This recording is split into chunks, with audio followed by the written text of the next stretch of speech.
I just love Christmas music. I do, even if it's just from the YouTube studio. Absolutely love it. Everybody up on their Christmas jam. You got your gifts bought or thought of. You got your trees up. I haven't seen a lot of tree pictures this year. I'm kind of missing out. I think I have like 4 or 5 trees for our Christmas slideshow. Send me your tree. I don't care if it's a stick sticking out of a coffee can. I love it. Love it. Man, oh man. If you missed yesterday's show at noon Central Time, it was a lot to take in. Just letting you know. It was a lot to take in. It is gruesome. It is sick. And unfortunately, we're going to have to talk about it again. Okay? Amy said, I can send you the picture of the tree. I've been at work. I haven't had time. Yeah, send it on over. I love the trees. Love the trees. Good morning, Lisa A. Good morning, Marion. Marion just sent me a tree. Well, I can't put that tree in my screen thing for the members when we do our members live for Christmas and December birthdays. I think I might owe you one for November birthdays. November was a funky month. Let's take a second. Tell everybody good morning. We're live and shit. It's Live and Shit Tuesday.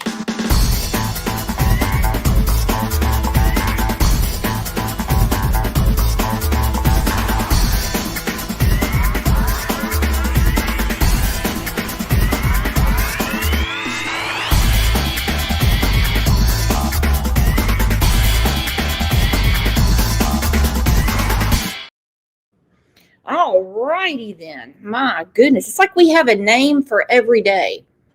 We have Metabolism Monday. We wear pink on Wednesdays. Tuesday's always been kind of a bleh. You know, we have a lot of throwback Thursdays. And of course, Fridays is always TGIF.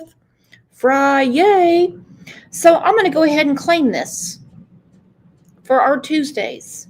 Live and Shit Tuesday. Live and Shit Tuesday. It's fucking live, you dumbass. No, it's not. It is. No, it isn't. Can't stop. Okay, whatever. Play your little game, Donnie. All right, I'm gonna have to go. She don't think we're live and shit. Okay.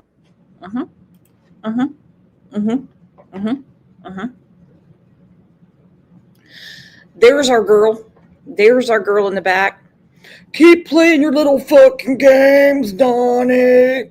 Keep playing your little fucking games, Donnie. Man, what would we do without Candace? You know, she called Prayer Garden ass cheese the other day. What is ass cheese?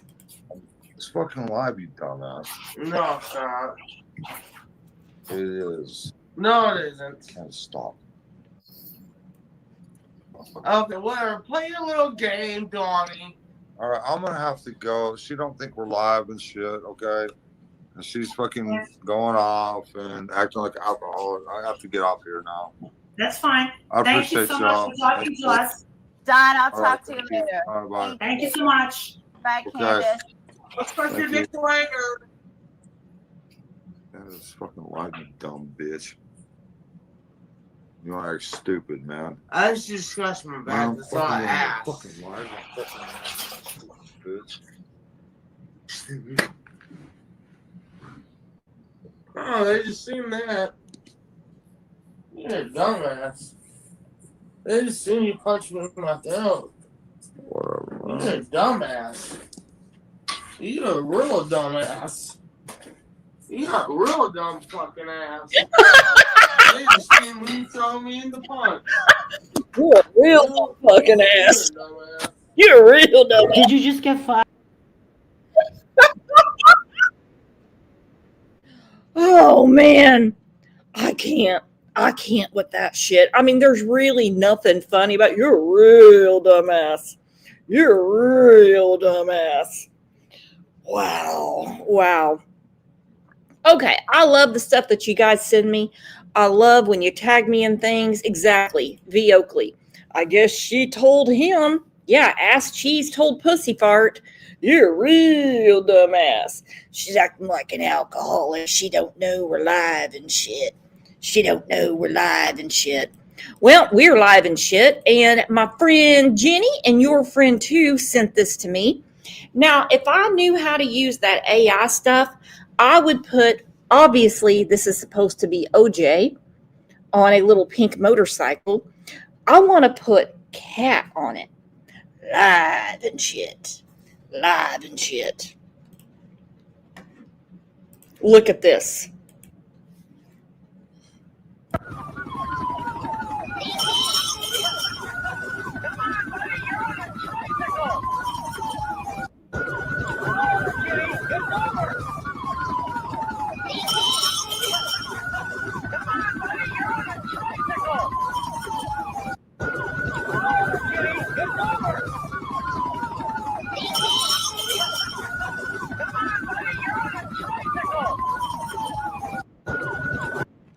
Probably watched that 20 times this morning.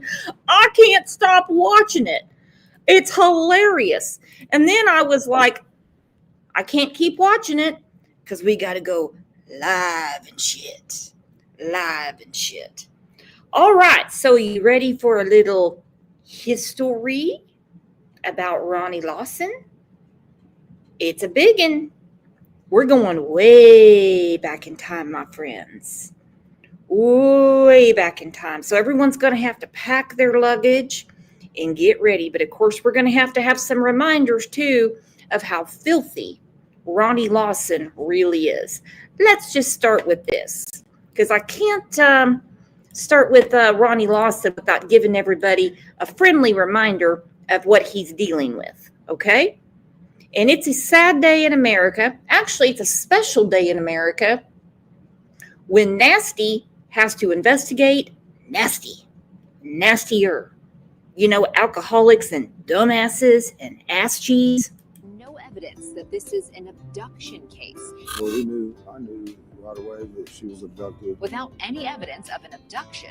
Somebody abducted her. Think she would be kidnapped? Never. She was kidnapped. They can find there was no indication whatsoever of child abduction. This is the fact. Someone abducted our daughter. What I'm saying is they're not being truthful. This is Summerhill Missy. We've been used and abused by the fucking police. The child's parents, Don Wells and Candace Bly, are not cooperating. It's not just the YouTubers, it's the fucking police. Why are they so cooperating? No, they're not cooperating right now. They accused me of selling my daughter's adult. Fucking TBI and FBI. The county sheriff says right now Summer's family is no longer. The TBI and FBI accused Dawn of selling Summer for dope. And remember, they're not cooperating. He dropped that bombshell on us when he got out of the jail and threatened to stab Josh from the lab and flat out said he doesn't want to talk to Ronnie Lawson anymore. Well, good morning, my old buddy Dallas. How are you, buddy? Remember, for 37 months, I sent you a little something in the mail you should be getting any day now, buddy. So FBI and TBI told Don that they think he sold Summer for dope.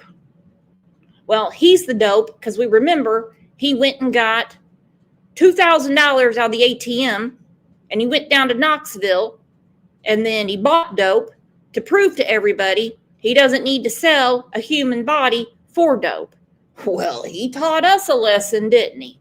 Wells and Candace Bly are not cooperating. It's not just the YouTubers, it's the fucking police. Why are they so cooperating? No, they're not cooperating right now. They accused me of selling my daughter's adult.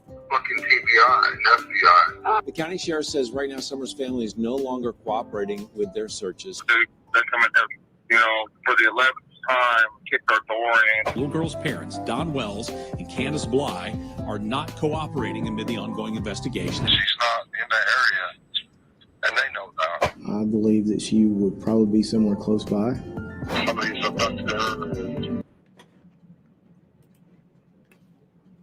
Not to get off subject, But that really resonates in my mind when Pruitt said, we believe she's somewhere close by around there.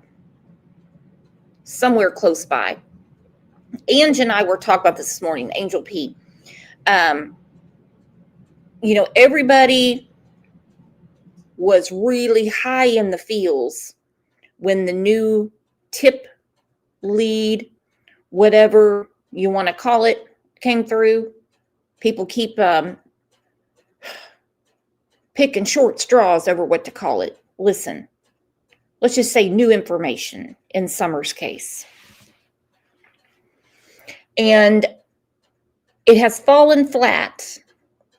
But then when you listen to what Pruitt said back in the spring of 2022, we believe she's somewhere around there.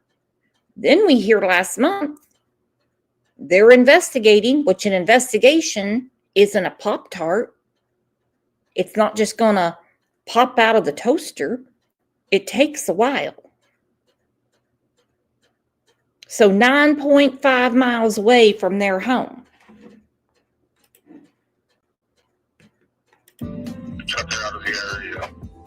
Because we found nothing to lead us to believe that she's been abducted or trafficked out of the area. No, we don't know. Well, we know someone took her because we know.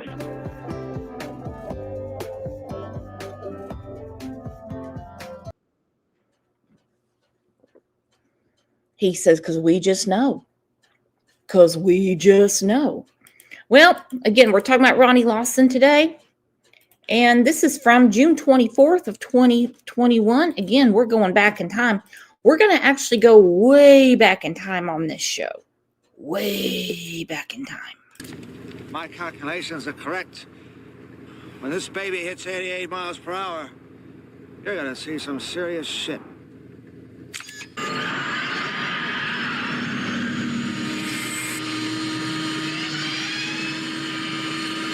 What's this?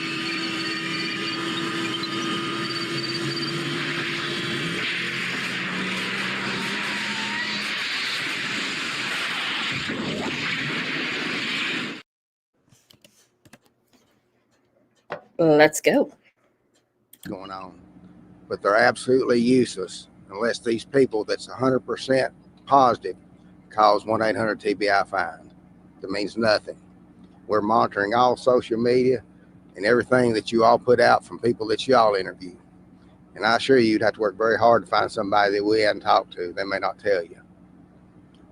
One point I want to make clear up, obviously, is a couple of days ago, I asked for the public not to help us in our search in the woods and stuff. That is because we know where every searcher is, where every team is, and the captain and his staff, they're tracking everyone. So if we get the general public in the woods, we don't know about it, then they're going to get missed when they go home or don't go home. So it's going to be somebody else that we have to generate time and information and resources to find. What I did ask for, and I still need, is all the people in Upper Beach Creek, Hawkins, and Sullivan County to search their property again and again. You got to look for a small child. You have to look for evidence of a small child's being. And if you got field cameras, if you got security cameras, we need you to check those again. Just keep checking them and checking them. We're trying to find every vehicle is in. He's an idiot. If you got security cameras, we need just keep checking them and checking them. If you've got a security camera, you need to give the card, tape, whatever you use, app, permissions to the authorities. That's what you do. But yeah, of course you're going to continue to check your property. And all this, we don't want people to come out and help search. Of course not. You have to make sure when you have an official search, you have to make sure that everyone's accounted for.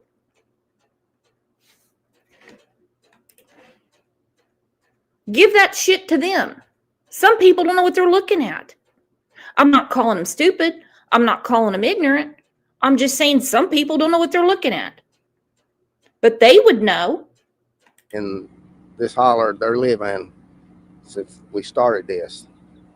And we also did a roadblock, which helped at the same time that she was reported missing, to see if we come in contact with somebody that's been working that we could see. Obviously, there's nothing came out of that, but it's just another tool that we've used to make this happen. So if the general public that lives in this area will go back and search their outbuildings, their barns, their hay fields. Now it's mowing season, so when they mow, they need to pay attention. And if you have a resident that cannot search their property themselves, if they'll call my office at 423-272-4848, I will send an officer to your residence to search your property for you.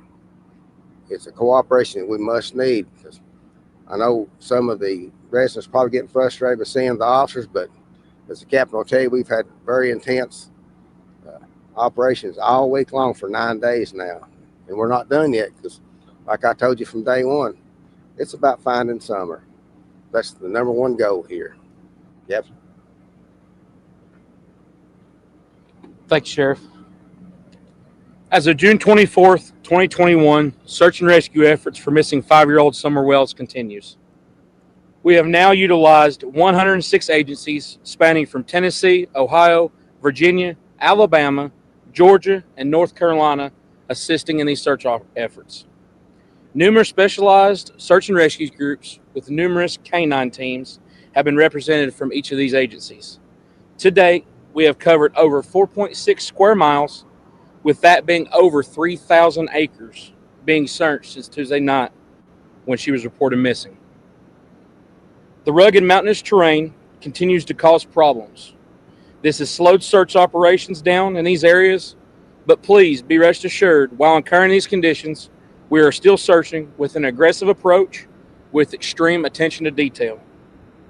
These terrains and conditions have exhausted crews both physically and mentally. We are still utilizing local and regional resources, but have had to call upon and utilize resources from Middle and West Tennessee, along with out-of-state resources, to bring a fresh set of eyes and rested bodies into the search operations. Search efforts will continue on a more specialized team basis throughout the rest of the week. Just because you may not see us in such a large presence, once again, rest assured, we are still out here searching for Summer Wells. We will continue to work with the Hawkins County Sheriff's Department, TBI, and FBI until we find Summer Wells. As mentioned before, as Sheriff here mentioned, please continue to search your personal property. Sullivan County, Hawkins County, mainly the Beach Creek community. I will never understand why they would think that Summer Wells made it all the way to Sullivan County.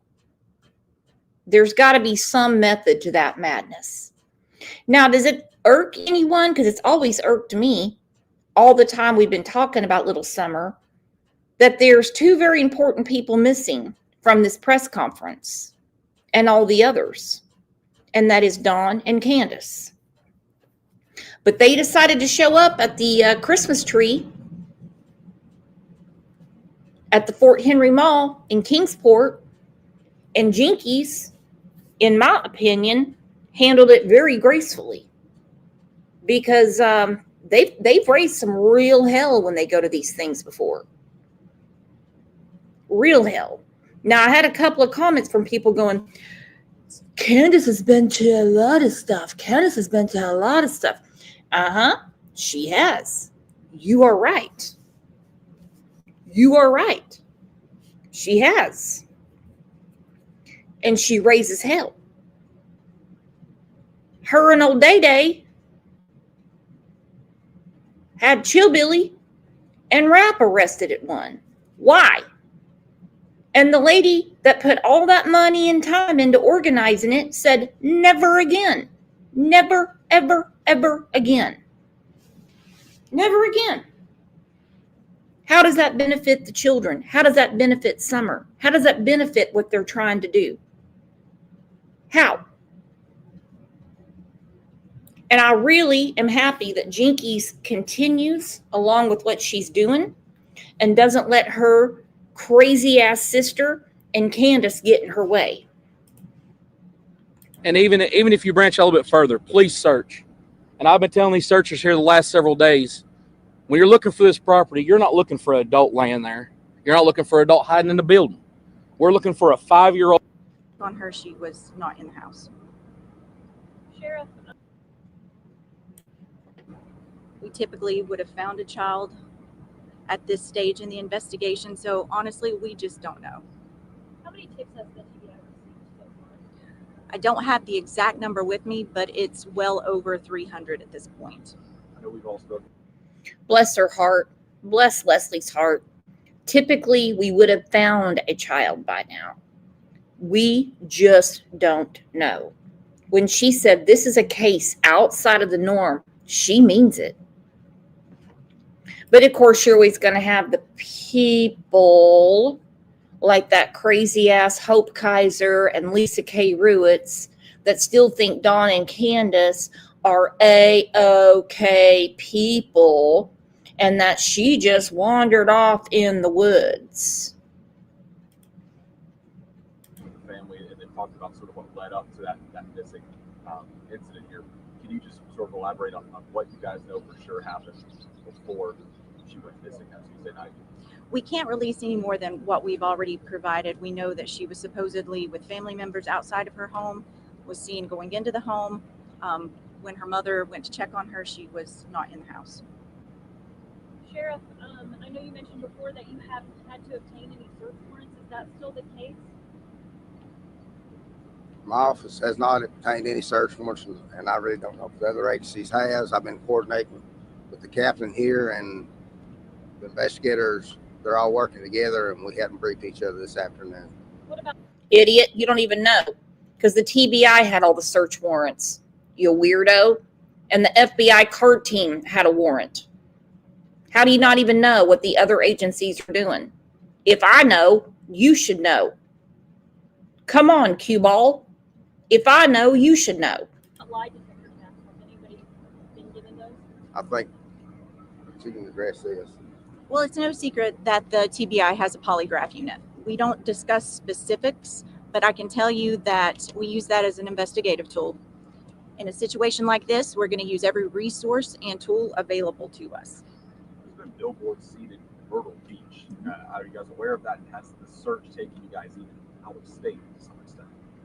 We follow up on all leads that come in, even if they're out of state. We have received some tips from other states, but they didn't prove to be credible leads. We are aware of the billboards. That's not something the TBI coordinates, but we appreciate the effort. Leslie, are cadaver dogs being used as part of the canine team being brought in? Absolutely, yes. No law enforcement outside of the house today. Any reason for that? There's no reason. We have had agents and officers to just touch base with the family on a daily basis. So they were there earlier. The family continues to cooperate at this time. If we have questions, they answer our questions. If we need them to come to the command post to clarify some information, they respond. So they've been very cooperative. Speaking of the command post, we have noticed some larger FBI presence as well, including like an FBI police public party team. Could you just elaborate a little bit on their role in this investigation? What do they do? They're just another resource available. Now, I would refer you to the FBI for specifics on what that team does, but they specialize in missing children cases. And again, we're using all resources available. They've been here since last weekend, and we were in communication with them before last weekend. So it's just another resource, and we're grateful for any help we can get. Leslie, now on day 10, you guys feel like you have more information, better informed than you did on day 1 Tuesday night? We don't. We still don't know where Summer is. We don't know what happened to her, and it's extremely frustrating. I can't tell you how heartbreaking it is. The sheriff has worked around the clock. His team's worked around the clock. The search crews, TBI agents, FBI agents, we're doing everything we can to find her, but to not have any more answers than we do at this stage, it's just heartbreaking. Have you been able to narrow down to find more? Not any more than what we originally released. We know that her family reported her missing, they called the sheriff's office around 6:30. Prior to that, it was After our conversation yesterday, I am pretty much dead set. My mind can always be changed through facts and evidence that one of the boys called Dawn. And that would be for a reason. That would be for a reason. Peggy said, why would the parents tell the truth? Good question. They have no reason to.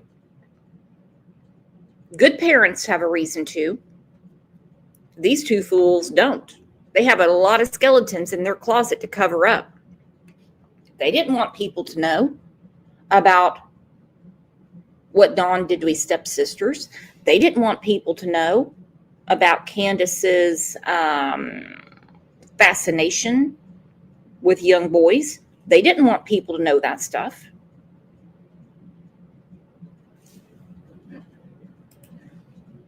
No.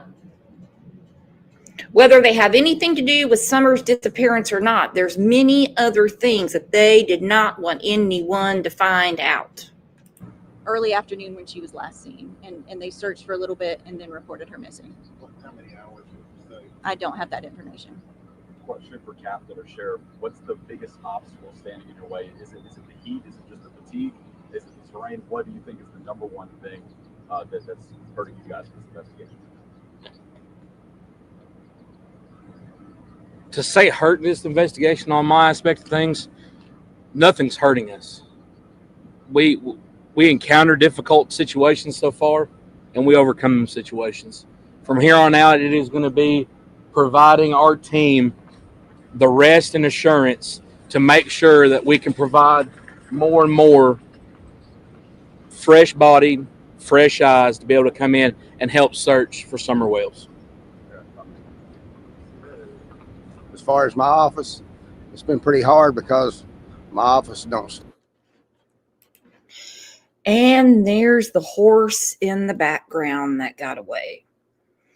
I've always found that to be very eerie, that in the middle of this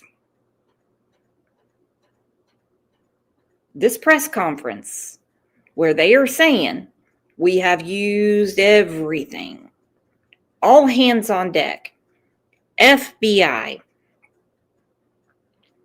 TBI, we have search teams that are coming in from other states. And then as horseshit, no rush Ronnie gets up to take the microphone, what goes off running wild? The horse. Stop. We're still answering calls, still doing investigations that come in, and we're still running the jail, but I'm alternating the officers out. And like's been said, everyone at the command post been there this week, everyone now is getting mentally and physically and emotionally just drained. And we're going to have to rehab and start back again, but we're not going to stop. We're going to find something. Is there anything the community can do to help you guys at this point? I know that everyone's been bringing food and water and stuff like that. Is there anything else that you guys need? Actually, I think they've done everything they possibly could. We've even getting fresh home cooked meals from churches and things brought in, and we have meals for all the officers and searchers and investigators, but enormous outpour of support shown by this community and actually people here in East Tennessee. We're very pleased. Hey guys, thank you for coming out. I know a couple of you had questions asking why we are not having daily media briefings.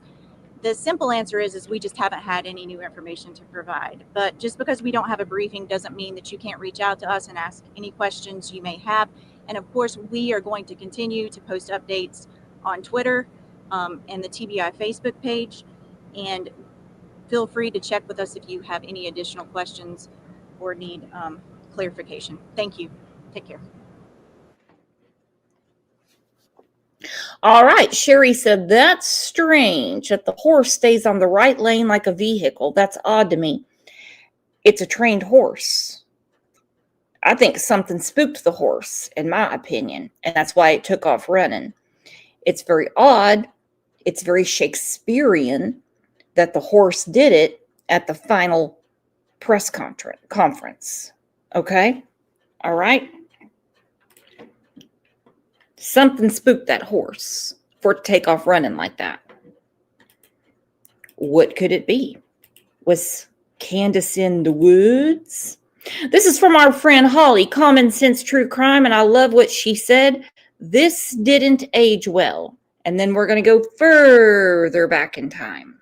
Listen to from last year. And this was the second press briefing they had with Leslie from TBI and Ronnie talking. I just want you to hear what he said again and listen to it, with fresh ears based on everything we know after a year. Here's the video. Thank you. Just to go along with Leslie, I know there's a lot of social media going on out there, a lot of detectives going on, but they're absolutely useless unless these people that's 100% positive calls 1-800-TBI find. That means nothing. Well, I can think of some that are useless. Daisy. I'm not saying she's a useless or worthless human being, but she dug up a whole bunch of nothing and poured out a whole bunch of money talking to Candace. The psychics that keep calling, they got no time for that. That crazy ass Juanita that planted all those doll heads in the trees, that didn't help anything at all. Nothing. We're monitoring all social media and everything that you all put out from people that you all interview. And I assure you, you'd have to work very hard to find somebody that we hadn't talked to. They may not tell you. One point I want to make clear up, obviously, is a couple of days ago, I asked for the public not to help us in our search in the woods and stuff. That is because we know where every searcher is, where every team is, and the captain and his staff, they're tracking everyone. So if we get the general public in the woods, we don't know about it, then they're going to get missed when they go home or don't go home. So it's going to be somebody else that we have to generate time and information and resources to find.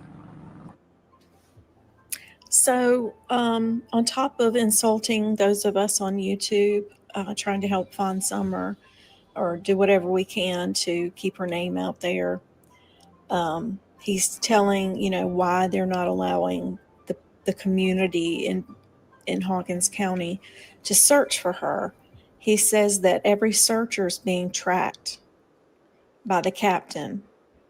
That wasn't the case of Carly Trent in 2016. It's interesting that now. Facts, Holly. We did a whole show about the kidnapping of Carly Trent.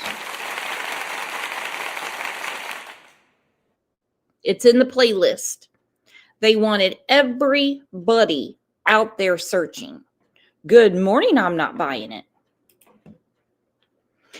I think they already knew it was much, much deeper. And with Carly Trent, I'm guesstimating they had a very good suspicion that she was with her uncle. Now, everyone who's searching for Summer needs to be tracked. Why would that be? Is it for the same reason that you would only let EquiSearch search the same little area over and over again because you were monitoring where they were searching? I think that's more likely the real reason, Ronnie. There's something out there you don't want people to come across or see, or it's in your best interest and possibly your son's best interest for Summer not to be found. Let's take a look at how things were so different with Carly Trent, a little girl close to Summer's age who went missing a few years ago in the same exact area that you're in, Ronnie. Let's see how it was handled then. The face of Carly Trent. Family members are staying motivated. They'll see it again soon. Nothing would make me happier than for her to come home safe. You are right now. A week into the search, the maps show there aren't many places left to search by car, but relatives are hopeful for clues off the main roads. Hawkins County is a big county. It's easy to hide in the woods, especially if you're raising them, know them. Whether it's been searched 1,000 times or not, we will search it again, and we hope to hit every single piece of this county before hopefully nightfall. Where's the storage shelter? Members of the search party are zeroing Broken black skies. What's going on? She said, nobody sees me much anymore. I watch a lot on replay because people can be mean and rude. Not to my broken black skies. BB, who's being mean to you? Let me at him. Let me at him. Let me at him. Let me at him. And if I don't notice, let Ange at him. Let just me at him. Let I'm not buying him at him. You know you're always welcome here, baby. No one's going to be mean to you. in on Gary Simpson's last known moves in public, looking at places like a Save-A-Lot grocery store, where authorities say Gary Simpson and Carly Trent are seen on surveillance footage. She just kind of just stood there. She didn't say anything or didn't smile or anything. To me, she looked sad. The cashier says Simpson mostly bought food that wouldn't spoil, such as Vienna sausages, peanut butter and jelly, and bread. He was loading the buggy, loading the stuff out of the buggy onto the thing, and I may have asked him, how's your day today, and fine.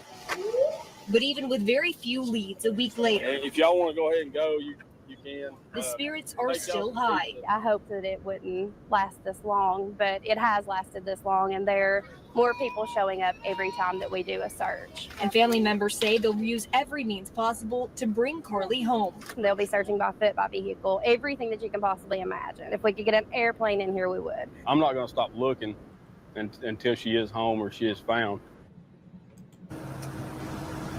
And flyers like these are covering the city of Rogersville. This one put out by family members about a larger search party that they're going to be putting on Saturday. They say they hope it does not come to that, but if it does, they are ready to search much larger areas and even expand their search into multiple counties. But tonight, the search does continue. Robin and John will. Okay, so you can see from this flyer that they showed in the beginning of the video I just played that everyone, they put on there, everyone urged to come help and search. So obviously from this video and from that, it looks like the whole community was invited to come help and to come search. This has not been the case with Summer. Okay, so this is a news article from WATE. It says that the rescue squad has released a list of supplies needed for the search efforts, while volunteers are not needed. They did not want people from the community searching. I've also heard this from locals that I know of who wanted to help with searching, and law enforcement turned them away. And then at one point, pretty soon, July 28th, the Hawkins County Sheriff has now let people know that if you want to search for Summer Wells, if it's not requested by the police for you to search, then you have to get approval from Ronnie Lawson. All right, you piece of shit. Time for you to resign. Woo! Holly. Listen, Holly. She doubling down. She's like, all right, you piece of shit. That's my girl, Holly. Get approval from Ronnie Lawson. All right, you piece of shit. Time for you to resign, and resign now. Every time I watch you talk about social media, I just laugh. You are an old fogey. You think that social media can't get anywhere. Have you seen or have you been aware at all of all the things people on social media did for Kylie Rodney case? They found her damn car, man, when the police department couldn't. And then another YouTuber found all the evidence that fell out of her car. I hope that you realize how stupid that makes you sound when you said we're useless. It's not useless. Not at all. Okay, guys, tell me what you think. Well, we know what to think. We know what to think. And the local journalism is not what I would call up to par. I can't really think of any current day journalism that really impresses me, though. I can't think of any. Can you think of any that you know what you're hearing is the truth? Well, again, we're going way back in time. As you remember, we had a friend on the channel, Fine Art on Fire. His name's Lowell. He's from East Tennessee, currently lives in Washington State, Air Force. Him and his wife are both in the Air Force. They've retired, all that stuff. Anyway, just giving you the backstory. He's from East Tennessee. When he was on the channel, he said that the Lawson family goes way back. Sheriff after sheriff after sheriff after sheriff, big in law enforcement, big in all the clubs, big in everything. This channel kind of comes out of nowhere. Now it's called the Holler Files. Uh-oh, we got our own Holler Files.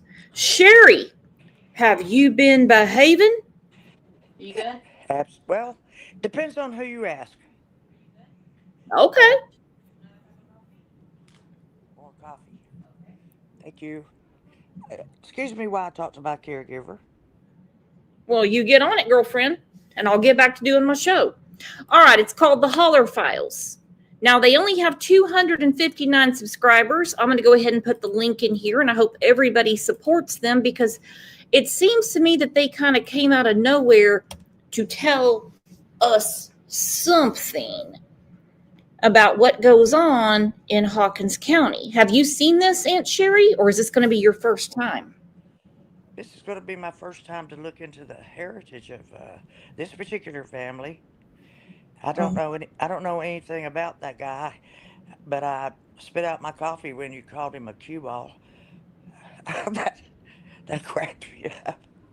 He's waxed better than a surfboard, man. Have you seen that? Goodness, man. Put a hat on that shit. You know? And trying to be all big ball and the big boss. Oh, I don't want no one. Aunt Sherry, get your titty out of the camera. Aunt Sherry, who are you modeling for? All right, let's get to it. I wasn't modeling for anybody. I was leading. Sorry. I've got a Lean up. Look at her. I've got a sweatshirt on. I see it. Now then, wait till you see this. Okay, this is about the Lawson family and how far back they go in Hawkins County. Now, it's going to confuse a few people because it talks about Hancock County. Now, this was explained to me by people that live there, and they explained that Hancock County was part of Hawkins County and at one time Sullivan County.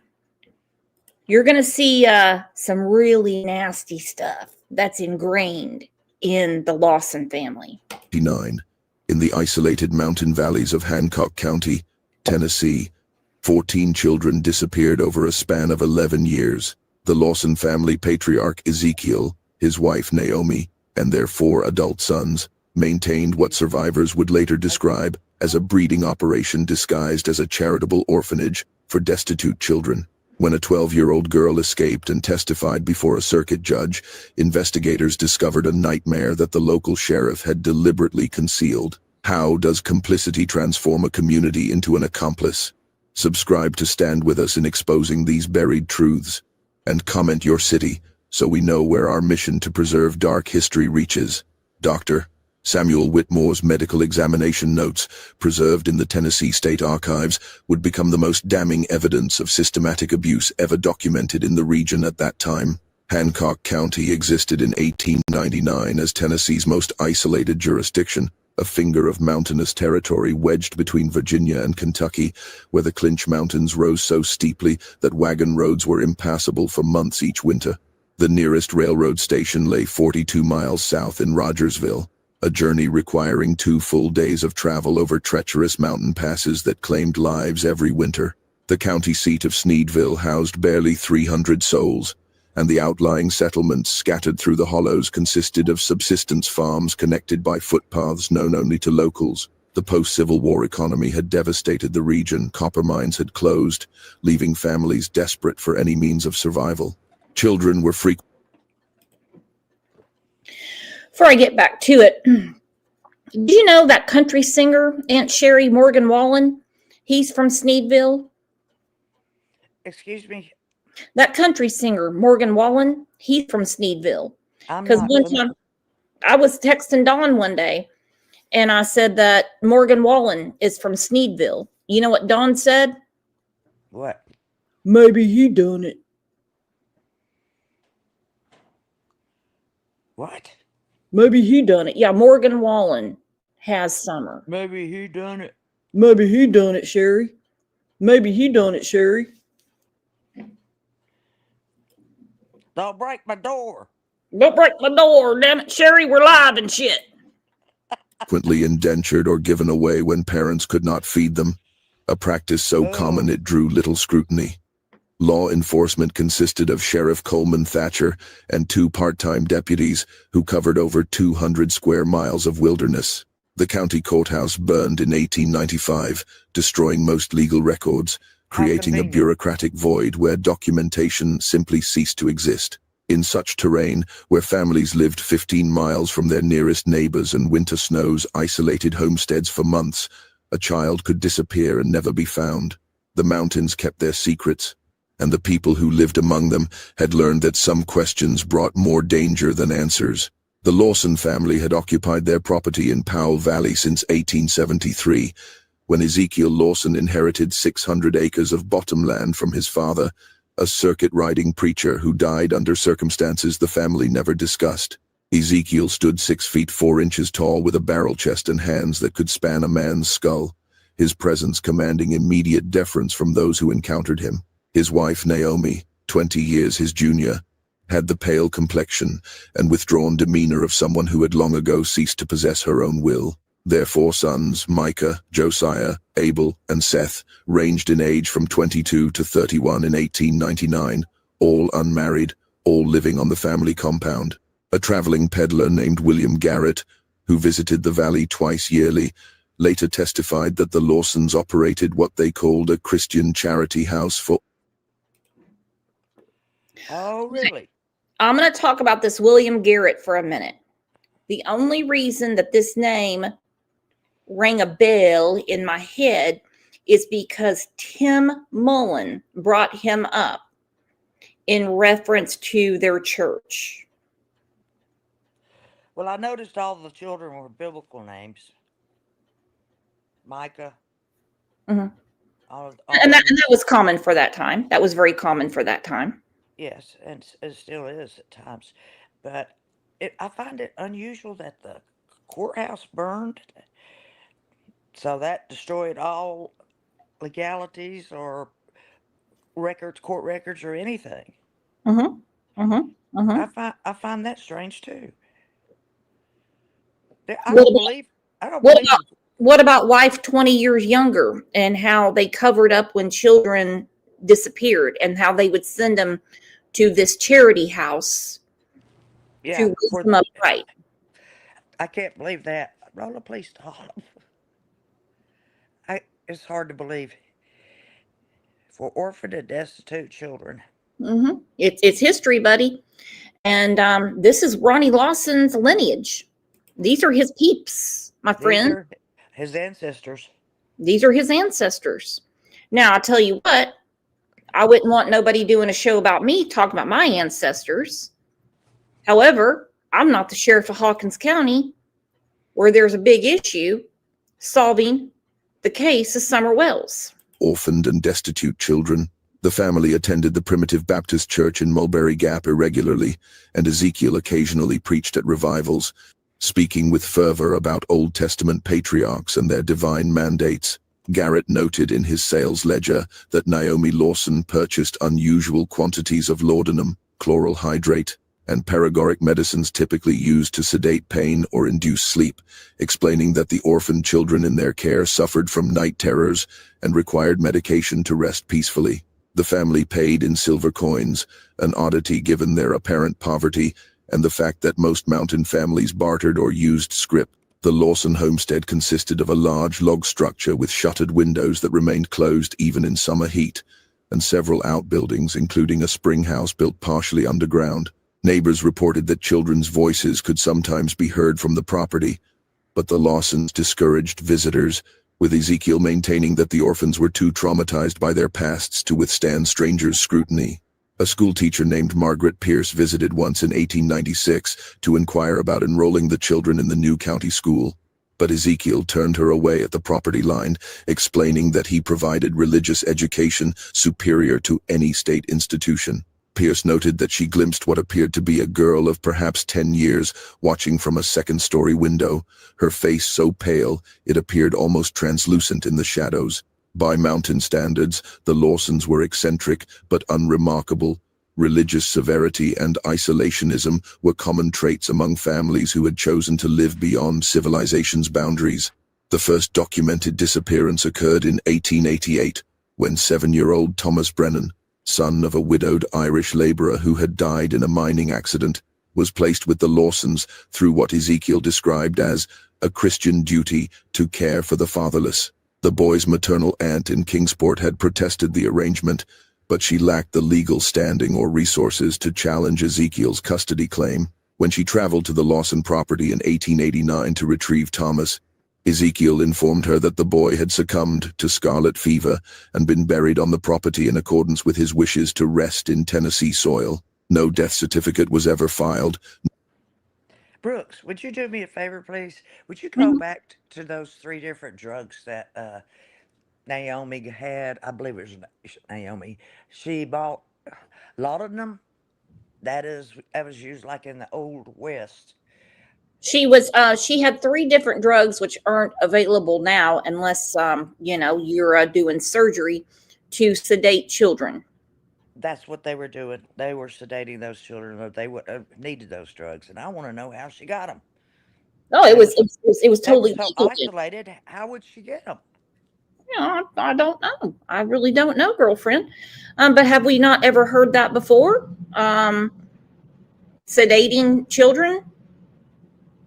Somewhere we've heard that. Somewhere we've heard that, Sherry. We certainly Somewhere have. we've heard that. I hold law enforcement to a very high degree. Very high degree. I back the blue, but I never say no matter who. And these people had a lot of land. They were considered, even though unremarkable and eccentric, this day and age, they would be considered land poor, okay? You got a bunch of land you can't do nothing with. There ain't no oil in them hills, if you know what I mean. That type of thing. But they were considered very high on the hog, so they could get whatever they want. Good gosh. No doctor summoned, no grave marked. The aunt's complaints to Sheriff Thatcher resulted in a cursory visit to the Lawson property, where Ezekiel showed the sheriff a plot of disturbed earth near the family cemetery and produced a Bible in which Thomas's death date was recorded. Thatcher accepted this as sufficient documentation and closed the inquiry. 2 years later, in 1890, 9-year-old Sarah Colbert was delivered to the Lawsons by her stepfather, who claimed he could not afford to feed all his late wife's children.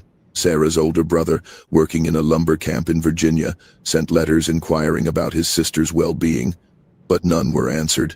When he appeared at the Lawson property in 1892, Ezekiel informed him that Sarah had been adopted by a missionary family traveling west to Oregon and that no forwarding information existed. By 1899, 14 children had been placed with the Lawson family through informal arrangements, county poor relief, or private agreements with desperate parents.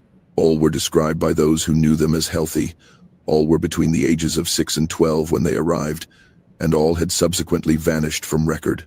These were not transient drifters whose absence might be unremarkable. These were children with names, families, and connections who simply ceased to exist. Deputy Marshal James Thornton, a veteran of the Spanish-American War, recently returned to Tennessee, was 43 years old when he began reviewing missing persons inquiries in the winter of 1899. Thornton had served as a military investigator in Cuba and possessed what his commanding officer had described as an inconvenient inability to accept convenient explanations. He noticed that all 14 children had last been seen in Hancock County.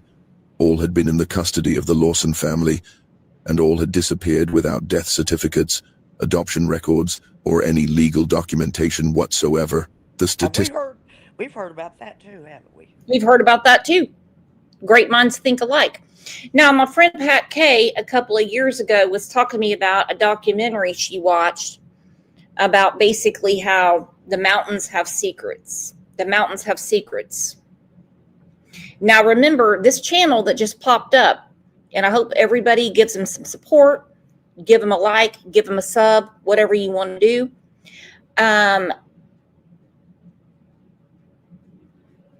We had a conversation about that, actually live here on this channel, about all the secrets in these hollers and stuff.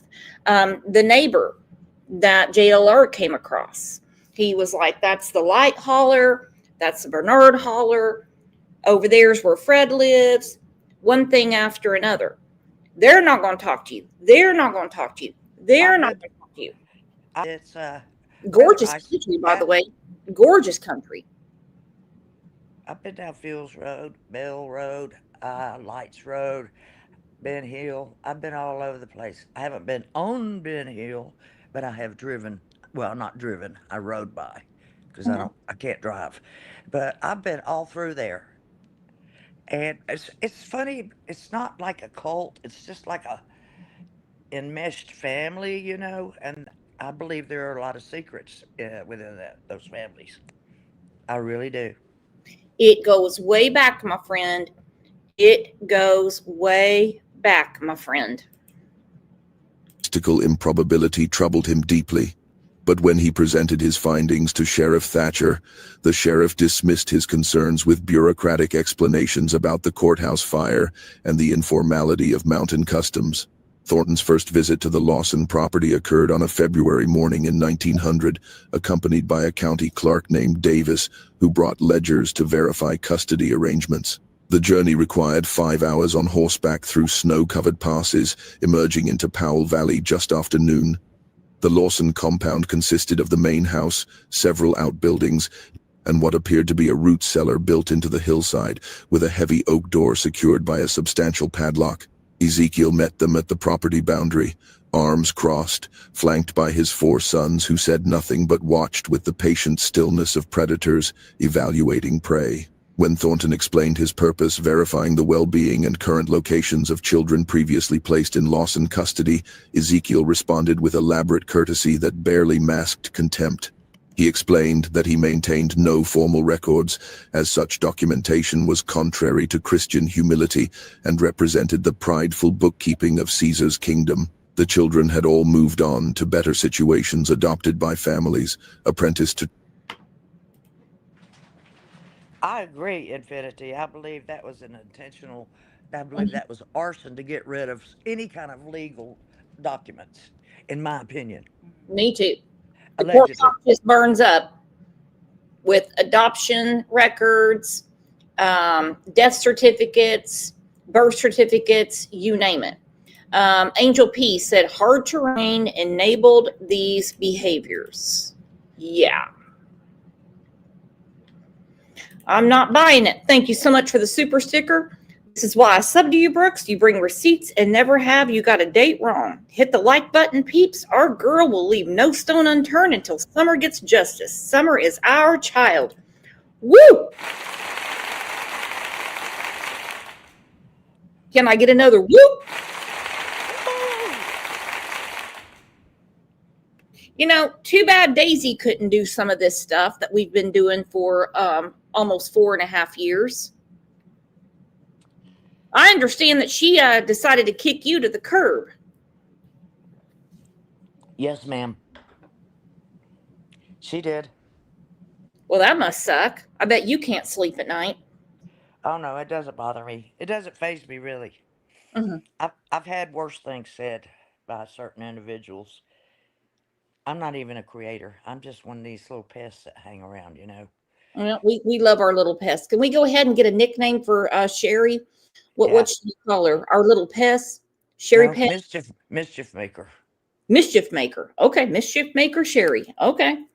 Well, I mean, you lost 500 pounds overnight, so you're doing something right. Trades, married in the case of the older girls, he could provide no names or locations I just because got he that. respected their privacy and fresh starts.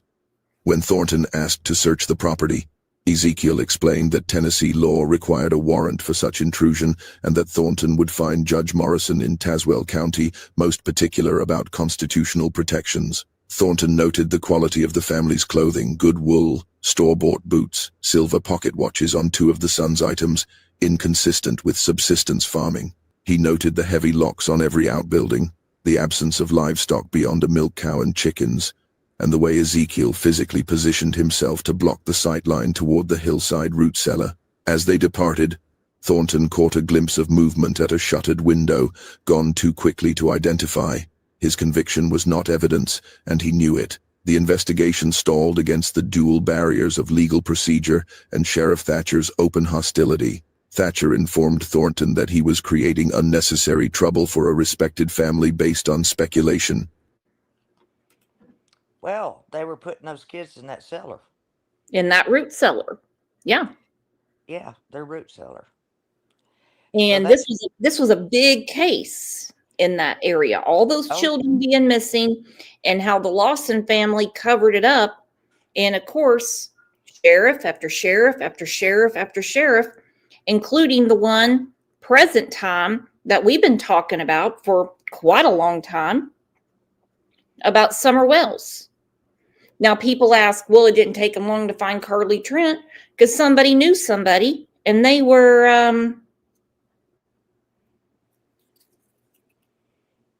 I just won't get into that.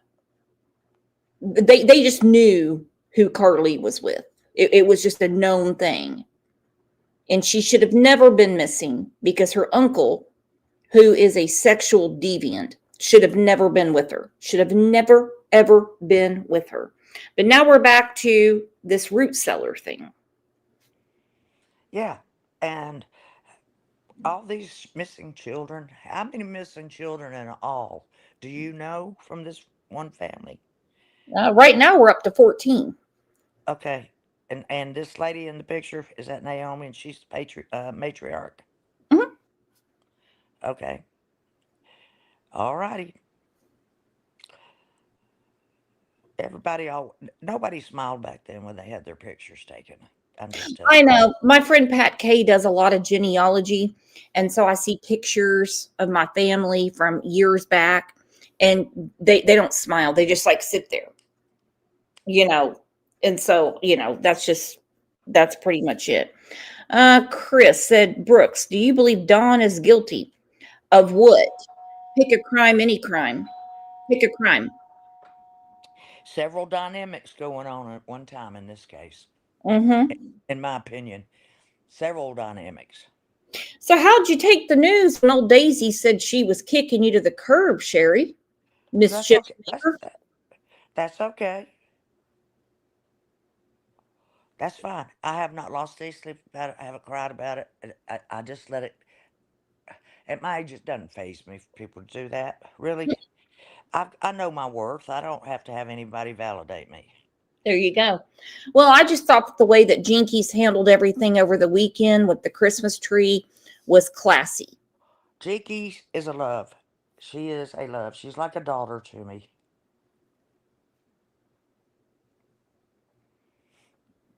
And I mean, I could just imagine the look on her face when Gangster Candace came around the corner. Hi, are you here to support Summer?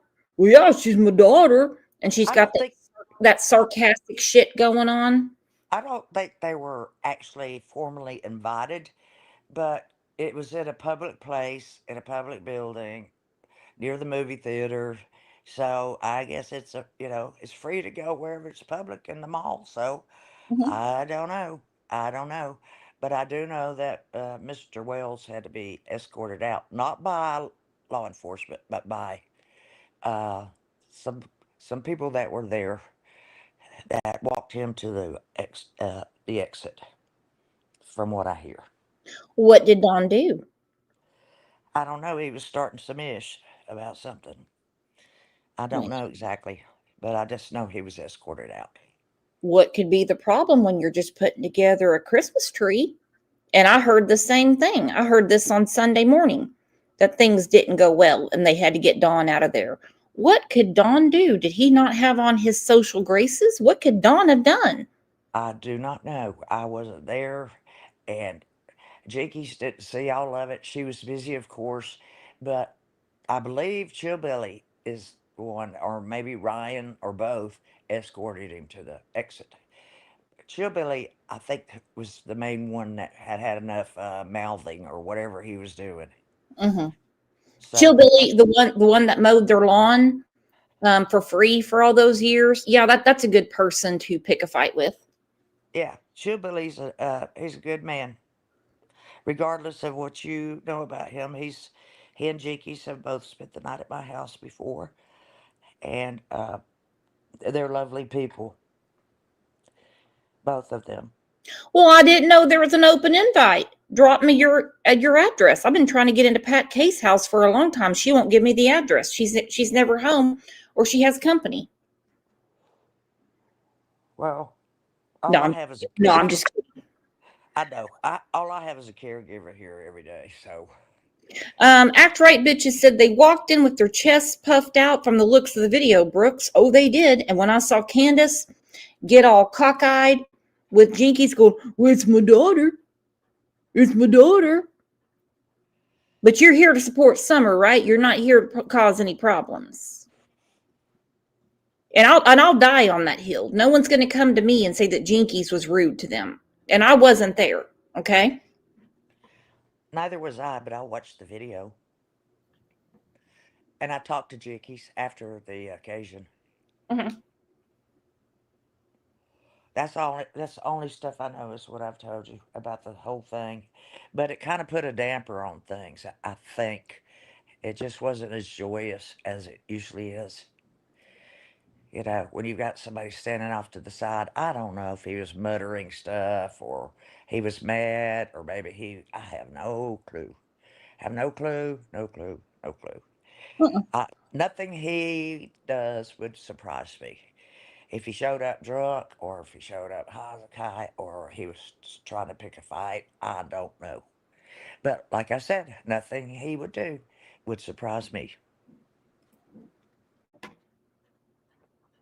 Well, let's look at it real quick because a lot of people didn't see it yesterday when we put it up. Hang on. Now she's putting up a Christmas tree. Jinkies isn't doing anything wrong. She's done it for what? Is this the fourth? This is the fourth annual of her doing Yes, all these trees. yes, it is. That's how I met all those people. Was at the first one. I went to the first one. In Kingsport, or where was it? Or in Harlan? It was at Warriors Park. That's what I met Jinkies in person, Daisy in person, Chillbilly in person, Miss Chewy in person, Scout Spoo in person, Toaster Oven in person. A little bit, Chillbilly's little daughter was there, and we actually had a ceremony. We did. We had prayer. We had prayer cards. We sang songs. Uh, uh, we turned it into a ceremonial thing, you know, and and then people gave us crap about going out to eat afterwards. Well, we'd already done what we needed to do to bring awareness. So if go ahead and play that. Go ahead and play that. I don't know. I just keep seeing Don just standing there, Okay. except for when Ryan is talking to him. Now Ryan has on the plaid shirt. Okay. What's up? Just decorating the Christmas tree. You come to support Summer today? Did I? Yeah. Did y'all come to support Summer today? Well, don't I always support Summer? Say Look at her. Don't I support Summer? No. Hi. Don't I always That's support what you need to be Summer? doing. There you go. That's my daughter. I always support her. Good. Good. What we could use a good tall person to put this tree up. I brought the man with me. There you go. Here popped up on my phone when I was in church. So stop. Just decorating the Christmas tree. You come to support Summer today? That's on my thing. Did I? Yeah. Oh, did y'all come to support Summer today? Well, don't I always support Summer? Say hi. That's what you need to be doing. There you go. That's my daughter. I always support her. Good. Good. What we could use a good tall person to put this tree up. That was a flippant. I brought the man with me. There you go. That was a flippant answer. Flippant Mm-hmm. answer. Well, don't I always support my daughter? Mm-hmm.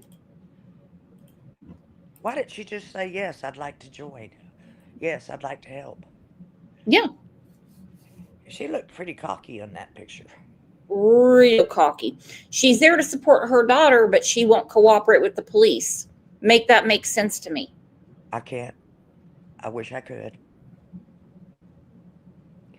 So we're looking at this, I'm going to call them a dirty family because I think the things that they were doing, they'd be in prison today for and never get out. But this is an isolated area, so if people just did whatever they wanted to with kids. You know what I mean? Uh-huh.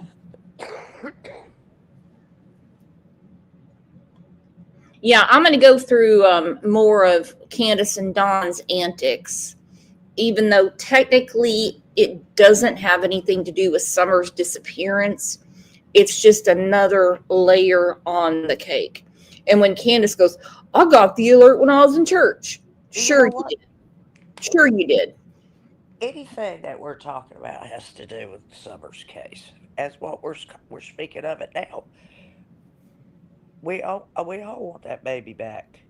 Mm-hmm. I don't like it when people say bring her home. Oh no, don't bring her to that home. Don't bring her to that home. You just got a compliment in chat. Dee Dee Roberts said calling them a dirty family is a compliment. There you go. That's just unbelievable. Yeah, when they say bring her home, I'm always like, not to that home. That's how I feel too. Not to that home. Carry on, my friend. All right, back to the Lawson family. Subsistence farming. He noted the heavy locks on every outbuilding, the absence of livestock beyond a milk cow and chickens, and the way Ezekiel physically positioned himself to block the sightline toward the hillside root cellar. As they departed, Thornton caught a glimpse of movement at a shuttered window, gone too quickly to identify. His conviction was not evidence, and he knew it. The investigation stalled against the dual barriers of legal procedure and Sheriff Thatcher's open hostility. Thatcher informed Thornton that he was creating unnecessary trouble for a respected family based on speculation and coincidence. 4 years passed as Thornton petitioned judges, interviewed families of missing children, and documented his case in meticulous detail that no one with authority seemed willing to examine. Then, in March of 1904, 12-year-old Rebecca Starnes walked 14 miles through freezing rain to the Sneedville courthouse, barefoot, wearing only a thin shift, her wrists bearing rope burns and her back covered in infected welts. She collapsed on the courthouse steps where Deputy Thornton found her at dawn. Rebecca had been placed with the Lawsons in 1900 when her mother died of consumption, delivered by an uncle who believed he was providing her a Christian home. She had spent 4 years in what she described as the basement room, never allowed outside, subjected to... Consumption means pneumonia back in their day. That's what I was wondering. I can barely hear you. Can you speak up a little bit? What does consumption mean? Someone died of consumption? It means, consumption means their lungs filled with fluid. So in other words, it's pneumonia. Okay. Cat lady who just had a birthday. You know what? You weren't in here for us to tell you happy birthday. Hey, Robin. Yeah, let's take Robin. a second to tell her happy birthday. Wanda Dono. Hey, Robin. Thank you for happy birthday to you. Happy birthday to Cat Lady.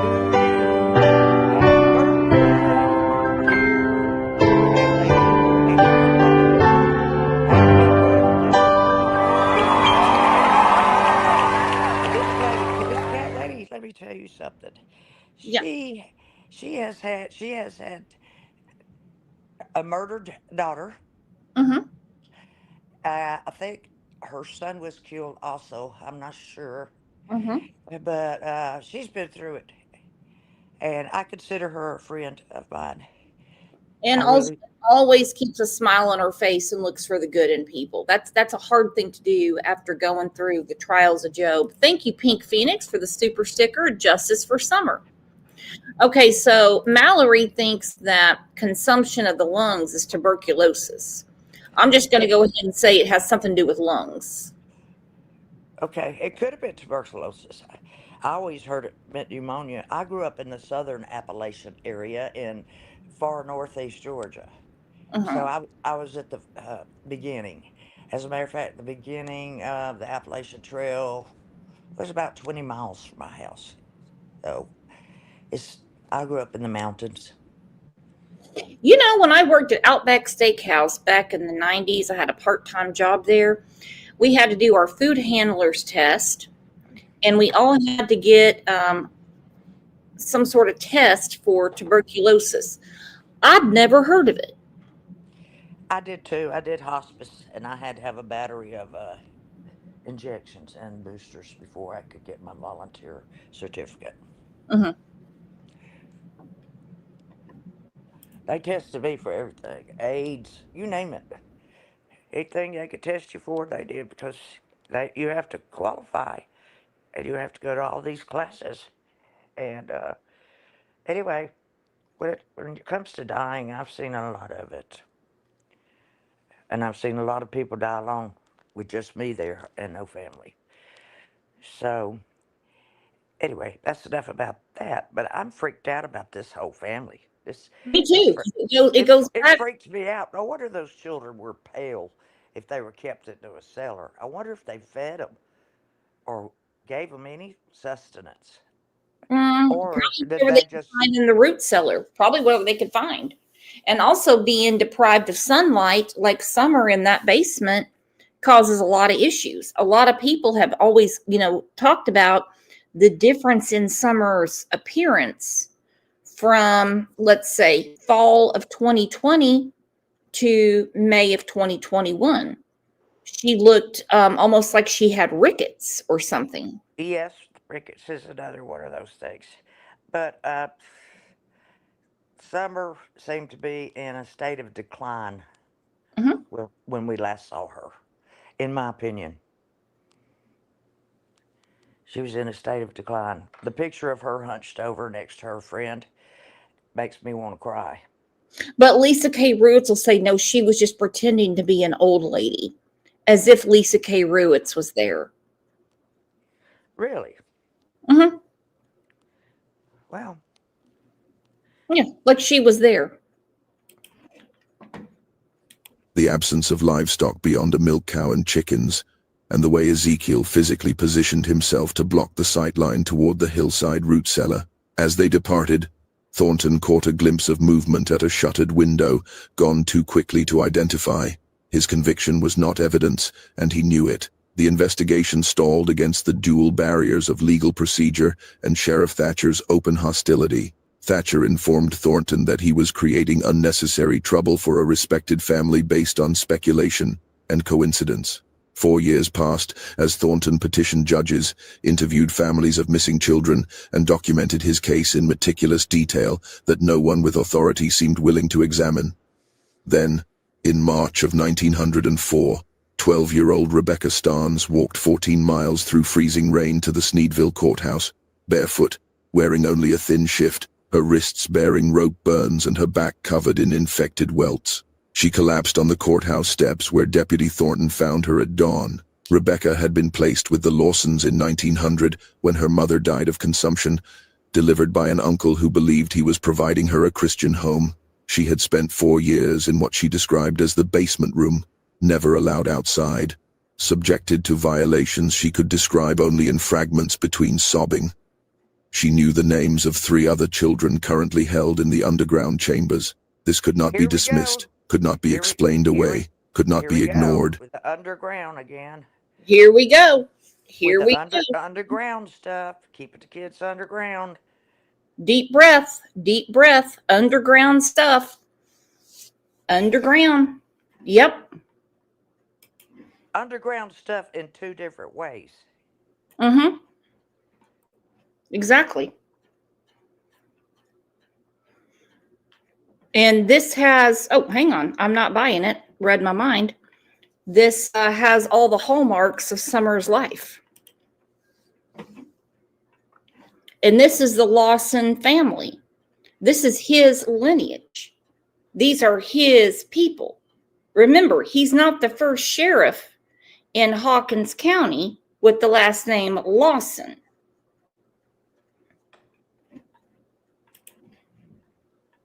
Described as the basement room, never allowed outside, subjected to violations she could describe only in fragments between sobbing. She knew the names of 3 other children currently held in the underground chambers.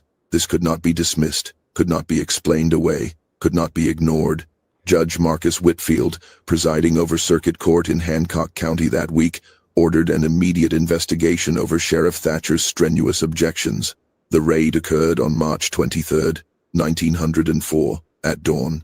Judge Whitfield deputized 12 men from Hawkins County to avoid any conflict with Sheriff Thatcher's loyalties, and placed Deputy Marshal Thornton in command. They rode through the night, arriving at the Lawson property as morning light touched the ridge tops. Ezekiel Lawson emerged from the main house carrying a shotgun, his sons arrayed behind him similarly armed. Thornton announced the judge's warrant and demanded surrender. For 30 seconds, the only sound was wind moving through bare tree branches.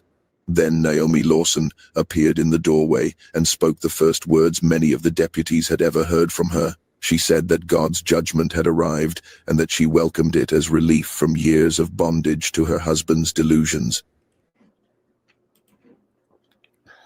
Wow. That's what I said. Seems like they were giving a little bit of heads up, don't you think, Sherry? I believe so. I believe so. Mm-hmm. And when they start all that God talk on me, I say all the time, my neighbor Linda pulls that with me. I just say, shut the fuck up, Joel Osteen. What are you talking about? You know what? Don't you even talk and spit out spiritual phrases or anything. Don't do it unless you're going to act Christ-like. You can talk about Christ all you want to, but you have to show the behavior. Mm-hmm. You have I to say show the behavior. spiritual stuff all the time. I say, oh, Lord, or oh, my goodness. That's as spiritual as I get. Well, that's okay. It doesn't make me like you any less. I love you. I wouldn't be here if I didn't. That's right, baby. But she said that she was under bondage from her husband's delusions. And don't forget, she's Ronnie Lawson's great-great-great-grandmother. Thatcher's loyalties, and placed Deputy Marshal Thornton in command. They rode through the night, arriving at the Lawson property as morning light touched the ridge tops. Ezekiel Lawson emerged from the main house carrying a shotgun, his sons arrayed behind him similarly armed. Thornton announced the judge's warrant and demanded surrender. For 30 seconds, the only sound was wind moving through bare tree branches.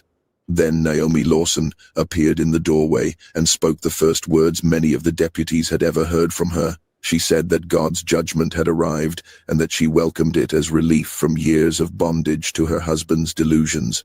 Ezekiel turned toward her, his expression more shocked than angry. And in that moment of distraction, 2 deputies tackled him while others disarmed the sons. Within 20 minutes, all 5 Lawson men were restrained, and Naomi had produced a ring of keys from her apron. The first discovery came within the main house, a locked bedroom containing 2 girls, ages approximately 8 and 11, malnourished and filthy, but alive. The second discovery emerged when deputies forced open the hillside root cellar door. The space extended 30 feet into the earth. reinforced with timber and divided into 3 chambers. 4 children were found there, 3 girls and a boy, ages ranging from 9 to 14, chained to iron rings embedded in the stone walls. The smell of human waste and something worse made hardened men retch. Personal effects. Yeah, we might need a music break. Oh no. Uh-huh. Go ahead, baby. Okay. It's just disturbing, but go ahead. We need to know. Okay, we need to know. We need to know, since do nothing, Ronnie. No hurry, Ronnie. No time for nothing, Ronnie. And don't forget his son. And his son. We're going to get to him in a second. That'll take me a quick second. Filled a wooden chest in the rear chamber, 14 sets of children's clothing, shoes sized for small feet, a silver locket engraved with Sarah Colbert's initials, wire-rimmed spectacles that had belonged to Thomas Brennan. But the worst discovery came when deputies excavated the earthen floor of the deepest chamber. Wrapped in oilcloth and buried 18 inches down, they found the skeletal remains of 4 infants, none more than a few months old based on bone development. Dr. Samuel Whitmore, summoned from Rogersville, estimated the remains had been interred over a period of several years. The medical evidence, documented in his official report, indicated that the Lawson family had not simply abused the children in their custody, they had used them for breeding, forcing the older children into reproductive servitude and disposing of the resulting infants when they were born. Even Thornton, who had suspected the worst, found himself unable to speak for several minutes after understanding the full scope of the horror. All right, so they were breeding children to continue breeding. What else did we get from that, Sherry? Well, I can compare it to present day. Some children are not always trafficked. They might be moved, they might be abducted, but sometimes it's for their organs. Now, you know, they get more money on each organ than they would for the entire child. And I hate to say that, but these people are wicked. These people standing here, they're wicked. And I've enlarged this picture several times while you've been talking. And they just look, I don't know. I just can't believe the whole.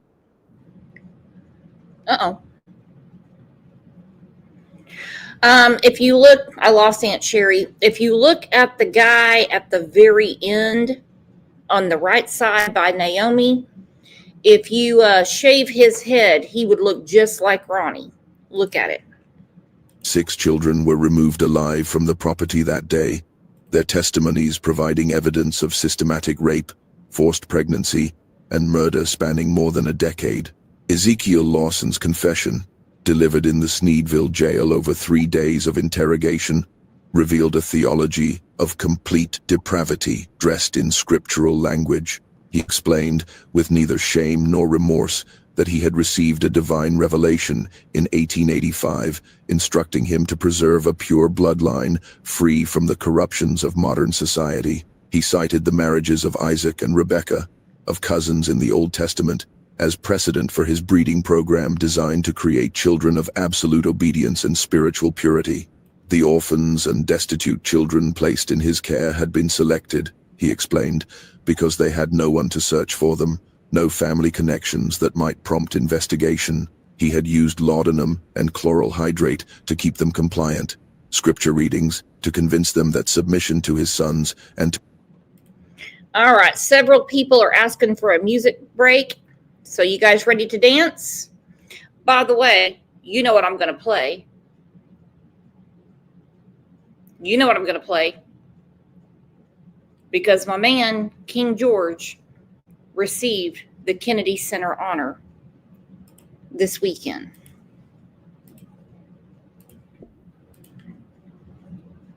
Thank you, Brooks. Well, you are welcome. We need a break every now and then. It gets pretty rough with things like this. And also, I just found out on this channel right here, my husband's been cheating on me.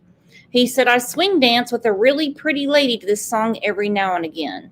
Well, she sounds like a real slut. I'd get rid of her if I was you. The hell is going on around here, Sherry? But no, big congratulations to George Strait to finally getting the Kennedy Center honor. I was so happy. So, where are we at, Sherry? What do you think about all this? I think it's a generational thing. I do. I think there probably was incest going on, and I know molestation. So I think it may be a generational thing that maybe, it could be your great great grandfather. It could be your grandfather. It could be your father. Exactly. Well, we have another pretty lady backstage. Hello, I'm not buying it. How are you, lovely? Well, Hi, we darling. have another pretty lady backstage. Hello, I'm not buying it. How are you, Hello. lovely? Hi, darling. Hello. Hold on, hold I'm on, not hold buying on. it. Hello. I'm Hi, not can you buying hear it. me? Can I you hear can me? hear. Just make sure you have your app off. You look gorgeous, and look at your tree. Thank you. Thank you. Merry Christmas, everybody. Merry Christmas. It's the first time I put the tree up since my boy passed. How are you doing, baby? Holidays are very hard. They are, but I'm coping and I'm going to get there. I just wanted to say, and I'm not going to be here for long, I just wanted to say thank you so much, Brooks. You are a wonderful lady. And I love everything that you do for Summer and have done since the day after she went missing from when you first started your channel.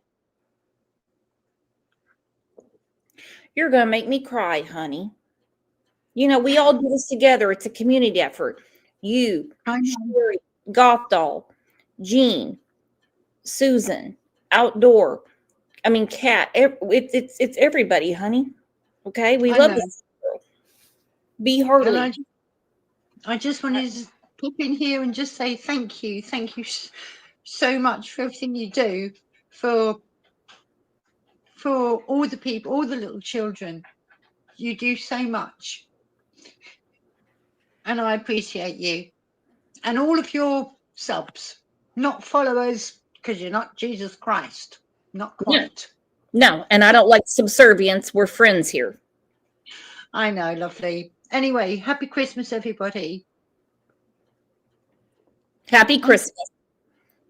Oh, that was so nice. She is so beautiful. Yes, and she is hurting so much. Well, this is a lot to take in. Okay, this is a lot to take in. It is. That's why people ask for a music break. Yeah. But I think we ought to continue on because I think we ought to see a little more of how this is working out for this family and what happened. Doing it right now. We're doing it right now, Sherry. Okay, baby, go for it.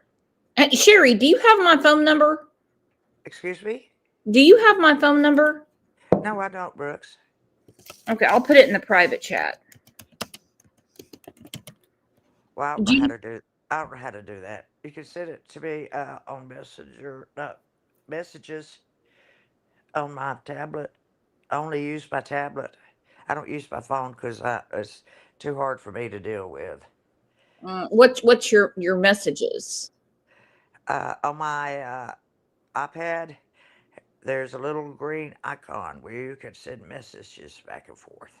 Okay, well, I don't have your iPad. Anyway, I just put it in the private chat. Okay, I don't know how to get there, but anyway, if I have your email, I'll send it to you. Okay, it is CLL72020 at gmail.com. Hang on, baby. Hang on. Okay. All right. Go ahead, babe. CLL. Yep, CLL. Charlie. Lowercase or uppercase? I don't think it really matters. Yeah, Charlie, Larry. I'm sorry. What's after CLL? I can't hear well. 72020 at gmail.com. 720. No, 7. The number 7. Yes. 2. Yes. 0. Yes. 2. 0 at gmail.com. 20. Okay, I got you. I'll send you my phone number. I don't mind. Estimated the remains had been interred over a period of several years. The medical evidence, documented in his official report, indicated that the Lawson family had not simply abused the children in their custody, they had used them for breeding, forcing the older children into reproductive servitude and disposing of the resulting infants when they were born. Even Thornton, Why do who you had want them to suspected the worst, breed? found Why do you want himself them to unable breed to children if you're just going to kill them? Make that make sense. Well, I don't know if you saw yesterday's show. I believe that the family of Rebecca Park was breeding children to molest them. No, I did not see yesterday's show. I'm sorry. I had an appointment. No, it's okay. speak for several minutes after understanding the full scope of the horror. 6 children were removed alive from the property that day, their testimonies providing evidence of systematic rape, forced pregnancy, and murder spanning more than a decade. Ezekiel Lawson's confession, delivered in the Sneedville jail over 3 days of interrogation, revealed a theology of complete depravity dressed in scriptural language. He explained, with neither shame nor remorse, that he had received a divine revelation in 1885, instructing him to preserve a pure bloodline free from the corruptions of modern society. He cited the marriages of Isaac and Rebekah, of cousins in the Old Testament, as precedent for his breeding program designed to create children of absolute obedience and spiritual purity. The orphans and destitute children placed in his care had been selected, he explained, because they had no one to search for them, no family connections that might prompt investigation. He had used laudanum and chloral hydrate to keep them compliant, scripture readings to convince them that submission to his sons and to himself was divine will, and Now, who else says he's a commandment keeper? Well, a 3-letter man has always covered everything up by religion. Don. I just want to keep the commandments. I'm just a commandment keeper. I'll see her in the resurrection. isolation to eliminate any competing worldview. The older girls, once they reached approximately 12 years of age, were forced into what Ezekiel described as holy marriages with his sons and himself. When pregnancies resulted, the infants were assessed for their potential usefulness. Most, he explained with chilling practicality, showed signs of the weakness inherent in their mother's corrupted bloodlines and were therefore disposed of to prevent contamination of his purified family line. The children who survived were those he deemed potentially trainable into absolute obedience. Several had died from infected wounds, malnutrition, or what Ezekiel dismissed as constitutional weakness, and these too were buried on the property. He maintained that his actions were not crimes but rather the fulfillment of patriarchal authority ordained by God, citing Genesis, Deuteronomy, and his own interpretation of divine mandate. His sons, when questioned separately, offered variations of the same theology, explaining that they had been raised since childhood to believe their father spoke with divine authority and that disobedience would result in eternal damnation. They showed no remorse, no recognition that their victims had been human beings with rights and dignity. Naomi's testimony provided a different perspective. She described 18 years of being forced to witness and facilitate her husband's crimes, threatened with death if she interfered, gradually convinced that escape was impossible and that God had abandoned her to punishment for sins she could not name. Her cooperation with the raid, she explained, came from the realization that Rebecca's escape meant exposure was inevitable, and that she preferred earthly judgment to continued participation in what she had long known was evil. But I don't know if you're familiar with the term or not, okay? But what they were practicing there is called eugenics. They wanted to create the perfect society. And there is absolutely nothing Jesus-like of this. There's nothing Jesus-like about any of this, okay? No, somebody's a narcissist here, let me tell you. It's like Hitler tried to, create the perfect race. Blonde hair, blue eyes, These people are tyrannically sick. Well, who has blonde hair and blue eyes with Well, we know, don't we? beautiful, beautiful, beautiful, beautiful skin. Just a gorgeous, gorgeous little girl. Yes, and I still hope that she is somewhere and she's okay.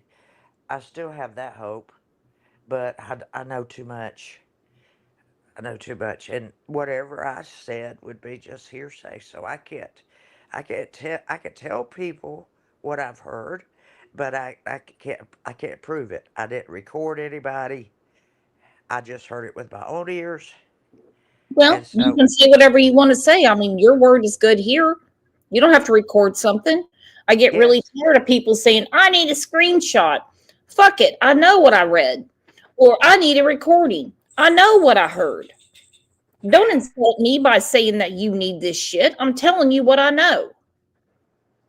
If I told you I went and got gas in my car today, would you say, well, I need the CCTV of you getting gas? No, you're going to be like, oh, okay, she got gas today. yes. So what were you told?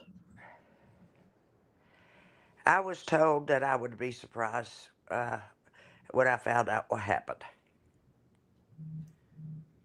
Who When said that? somebody tells me that, that means they know. Who told you that? Uh, Look, for my own safety, Okay, yeah. I'll I'll just say C.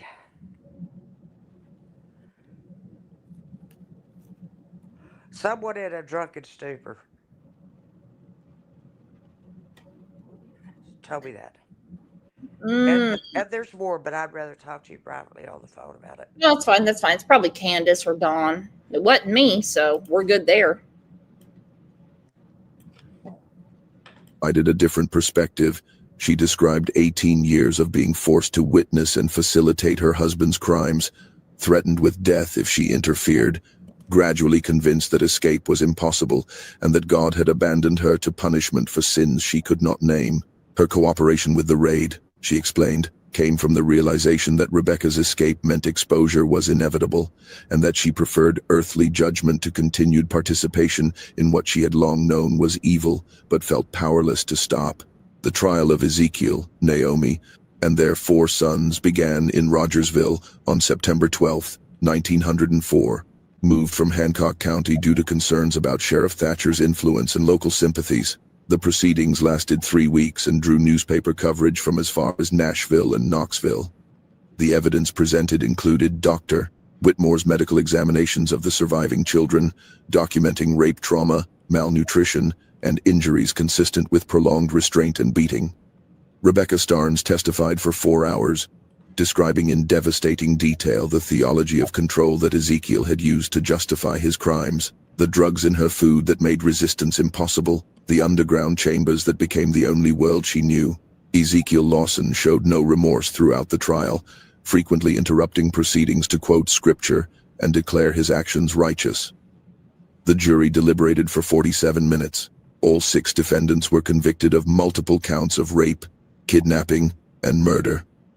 On October 3, 1904, Judge Whitfield sentenced Ezekiel. Okay, so Ronnie Lawson's great grandfather was convicted of these horrible crimes against children. All right? And this is after burning down the courthouse and everything. Well, then who comes out of the shadows and becomes sheriff? Another Lawson, another Lawson, another Lawson, another Lawson. Go ahead, Sherry. Well, I was just going to say the rest of what I need to say, and if Go you ahead. know, I worry about somebody trying to come after me, but I will tell everybody here I am well armed. I know how to use my armament. Okay, we're not worried about that. We're not worried about And that. just leave me alone. What I'm saying is just what I heard. Okay. The other thing I heard is I said, "What if it was an accident? What if something? What if the boys did something?" And she said, "Well, would you stick up for your boy?"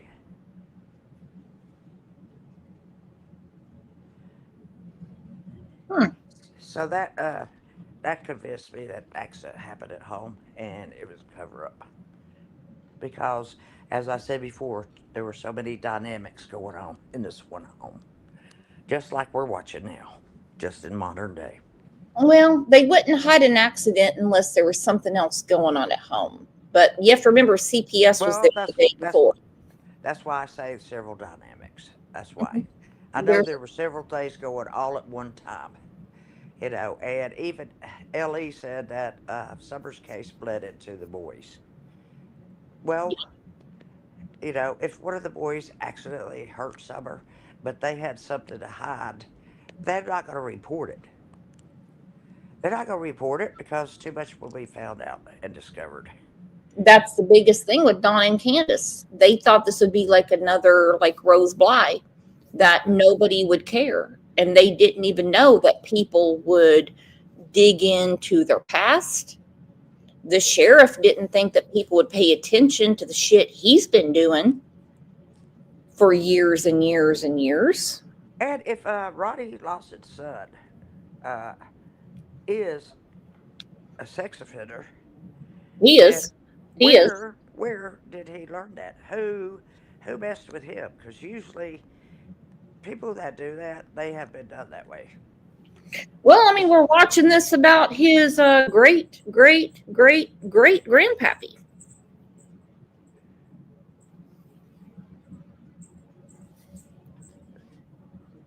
I'm sorry, you guys, but that's my opinion.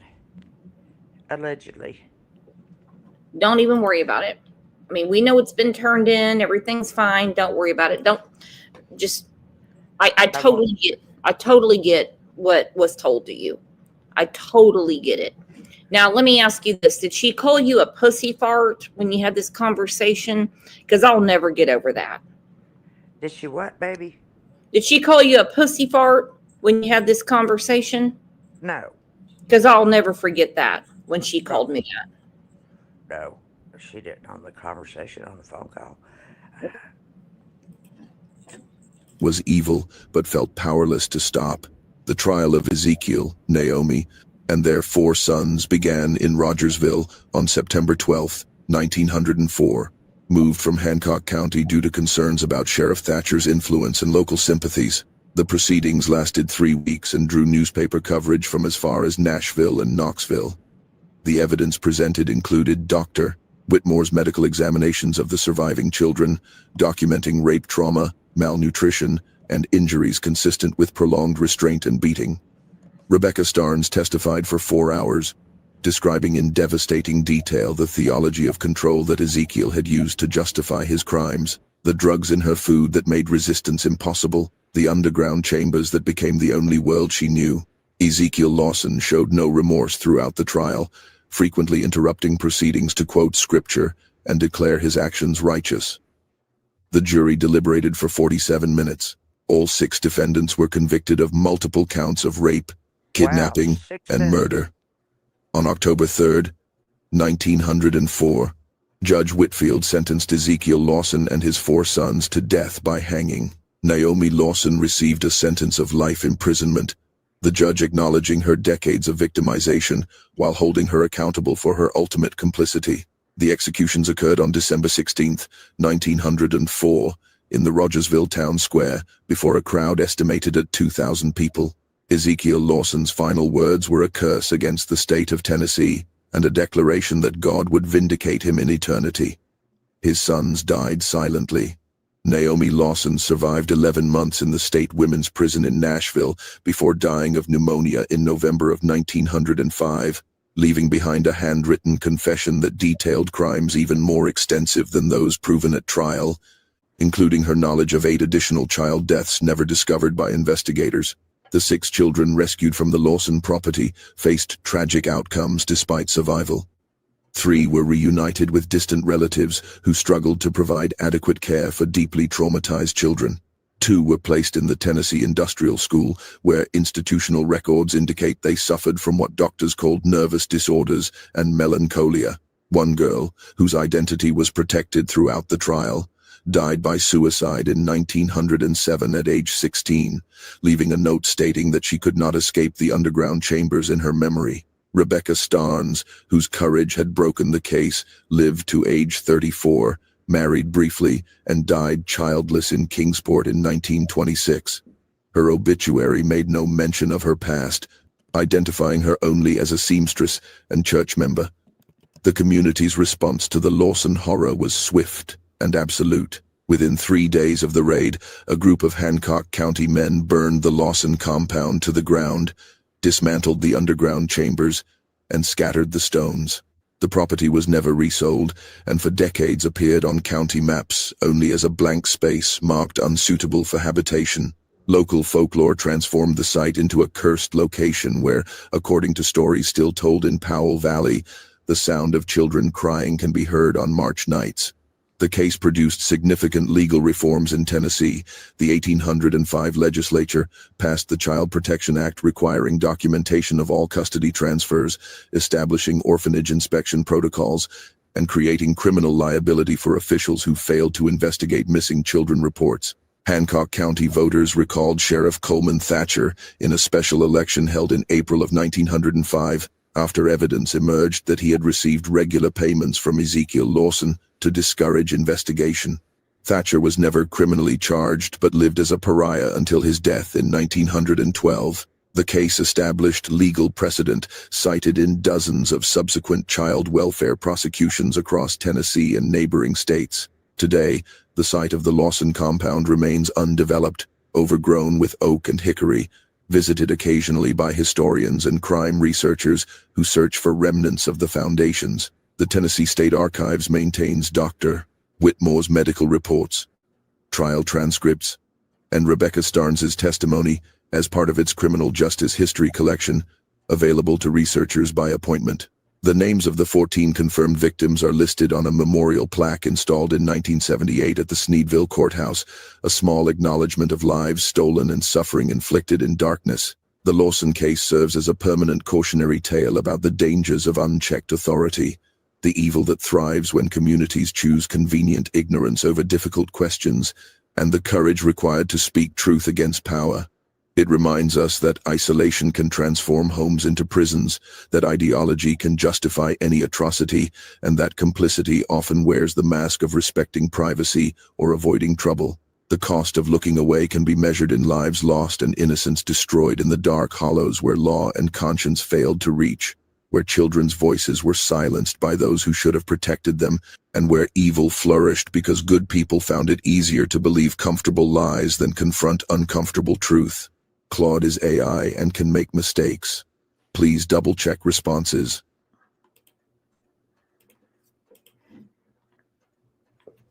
Wowie. That's a lot. That's a lot.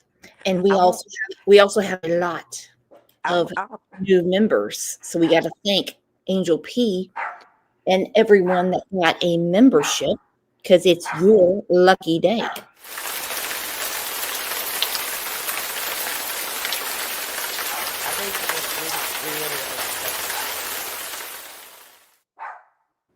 All right, now we get to current day.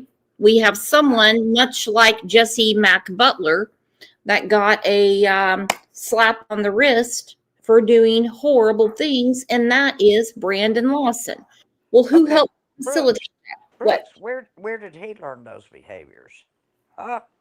That's something that is really kind of strange. Some people have been molested and they end up being molesters. You know, a predator got them, so they turn out to be a predator. I mean, even Don's father. I wonder if he did something to Don.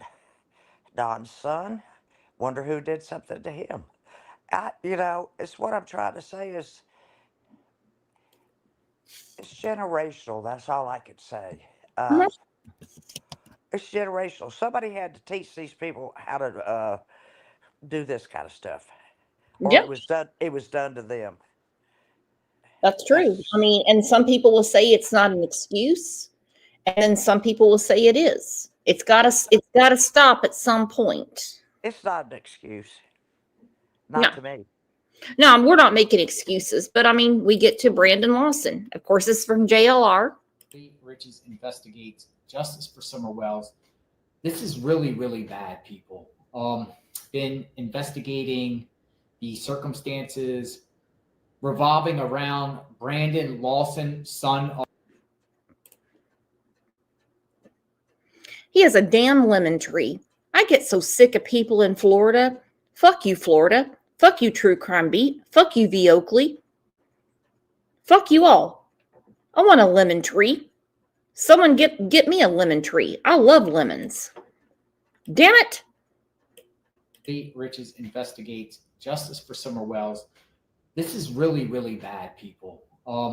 Been investigating the circumstances revolving around Brandon Lawson, son of Hawkins County Sheriff Ronnie Lawson. As some of you might or might not know, Brandon Lawson, the sheriff's son, was convicted, pled guilty to 4 counts of attempted sexual battery, serving a 20-year sentence, 19 of those years suspended, serving 1 year in the county jail. This is the sheriff's son, Ronnie Lawson's son. And people have been sending me a lot of tips and information about Ronnie Lawson and his son Brandon and Brandon's wife Michelle. I was told through numerous people that want to remain anonymous that the victims, the females that Brandon touched, attempted sexual battery, where he actually touched them because they testified to that in court at Brandon's sentencing. It was his stepdaughter and his stepdaughter's friend. Brandon lives with Michelle, his wife, raised his step. Okay.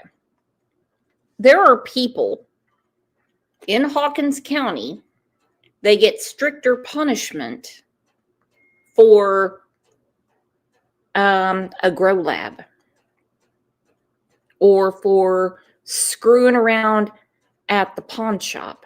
19 years suspended.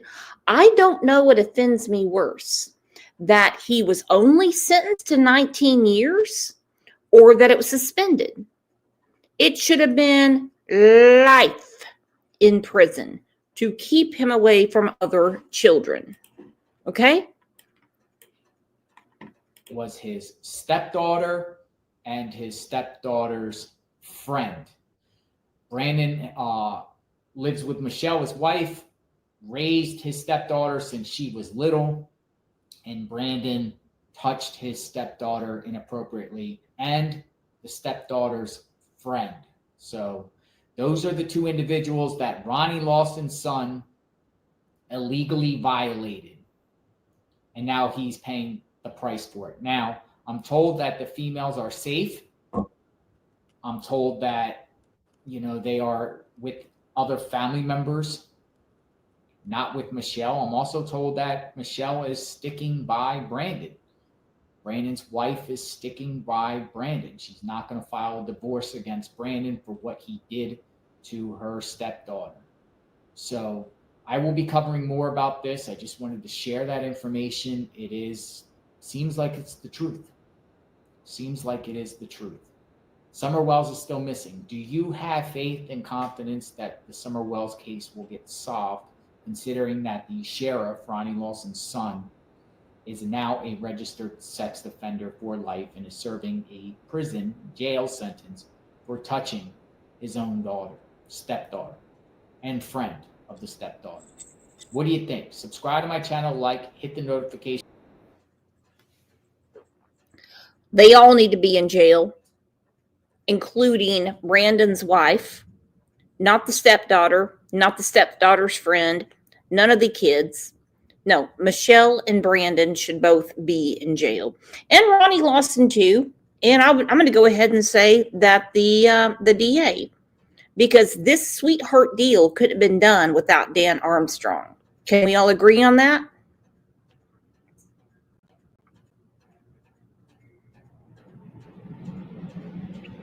And again, what is more offensive?